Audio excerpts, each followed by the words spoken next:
Hello friends, Neha's કિચનમાં તમારું સ્વાગત છે।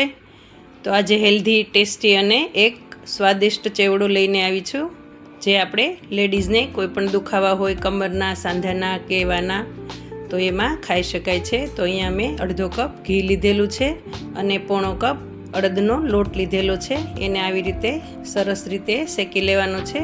પછી એમાં 3 ચમચી આપણે ગુંદર લીધેલો છે, એને એમાં આપણે ઉમેરી અને આવી રીતે બધો ફૂલાવી લઈશું। તો તમે જોઈ શકો છો ગુંદર સરસ ફૂલી ગયો છે। અને અહીંયા 1 થી 1.5 કપ ટોપરાનું છીણ લીધેલું છે અને આપણે હવે સરસથી મિક્સ કરી લઈશું। અને અહીંયા 2 ચમચી ખસખસ લીધેલા છે, એ પણ મેં ઉમેરી દીધા છે। અને હવે આપણે ગેસ બંધ કરી દઈશું। અને અહીંયા 2 ચમચી સૂંઠ લીધેલી છે અને અહીંયા કાજુ બદામનો આપણે ક્રશ કરી અને પાવડર કરી લીધેલો છે। ગોળ લીધેલો છે, એ આપણું જે ચેવડો છે આપણો એ ઠંડો પણ નહીં અને ગરમ પણ નહીં હોય ત્યારે એમાં ઉમેરી અને આવી રીતે મિક્સ કરી લેવાનો છે।